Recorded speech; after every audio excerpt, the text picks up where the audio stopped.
Hello, I'm Kay Foley of This Week with George Stephanopoulos, and I'm joined today by Mayor Cory Booker of Newark, New Jersey. Thank you for joining us today. Good to be here, Kay. And because we believe all politics is social, we're putting some of your questions from Facebook and Twitter to the mayor. All right, let's start off. All right. When we asked for questions, if anyone had any on Twitter and Facebook, Jim Bloom tweeted at us, "No, because you answer all of his questions directly through Twitter," winky face. And many people expressed similar sentiments. So how many hours a day do you spend on Twitter? I guess it's so seamless that I don't even really think about it that way. So it's like going from meeting to meeting or waiting for people to come into the office. A lot of it happens in the early morning when I wake up or late at night, which gives a lot of my followers this idea that I don't sleep. But if I wake up, like I did this morning around 4 o'clock, I'll start checking my Twitter and responding to people. Do you ever feel you can take a day off, or? You know, it's so integrated. It's like saying, do I want to take a day off from talking, or do I want to take a day off from connecting to people? And I've looked at the averages, you know, maybe sometimes 15, 20 tweets a day. Sometimes it goes down, sometimes it goes up, depending on what's going on. But it's really, this is the democratization of our democracy in a weird way, because there's so many forces that are pulling people away, leaders away from the people, special interest groups, money in politics, creating a more of an elite environment.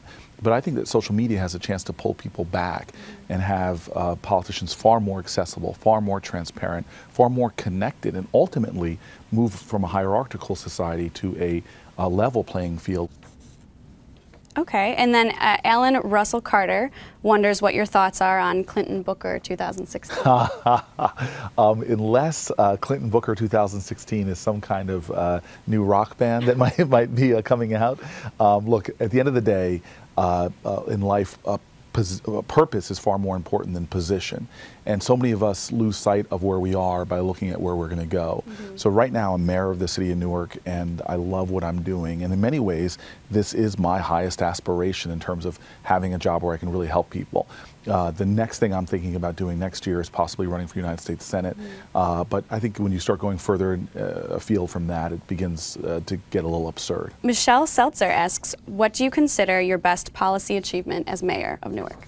God, I mean, look, I think the best thing you can say that, and maybe it's less policy and more spirit, is that we've taken a city that used to be just disregarded, disrespected, and just plain dissed, that was losing population, losing tax base, losing business, and now we've reversed those trends, and now people really have a lot of respect for Newark. First time in 60 years our population is growing, our tax base is growing, the first new hotels in our downtown in 40 years, first new office towers in decades. So creating jobs at a pretty dramatic clip for our residents. And now for our lightning round. All right. Yeah, you ready? Yes. All right. First question, favorite TV show? Wow, Star Trek, unequivocally so. I'm a Trekkie. Yeah. Yeah, so of all the Star Trek sort of universe, I would say The Next Generation was my favorite. Okay, favorite character? Jean-Luc Picard, of course. He's got the greatest haircut. Right. Coffee or tea? Coffee. And you know what's interesting is I did not drink coffee before this job. I always say this job drove me to drink. That's so funny. First concert? I went to a Lionel Richie concert. It was my first concert. That's no shame. That's okay, great. Thank you very much. I like Lionel Richie. Yeah. Hello? No, I won't start. Pet peeve? I have lots of pet peeves, but I think the biggest one I have is just meanness, rudeness. You know, it's like, for me, it's like the deal breaker. If I'm on a date and the person is like rude to the waiter or to the bus boy or something like that, to me, I think it's just, you know, life's too short. Every moment we have a chance to show kindness, and that to me is the thing I like the most about humanity. When people don't even think that you're being watched, and you see somebody bend over and pick up some trash or help somebody, it's that to me lifts me the most to witness that, and the opposite of that is what sort of just makes me frustrated the most. Absolutely. Guilty pleasure?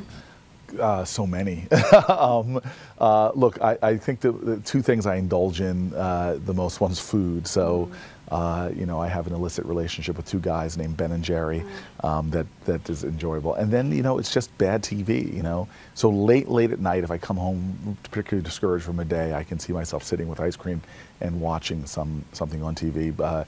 Jon Stewart, Stephen Colbert, hoping that they'll make me laugh at the end of a day before I hit the sack. I think we can all relate to that. Yes. So thank you so much for taking the time to talk with us. Very much. This has been great. Appreciate it. And thank you to all of you that have submitted your questions.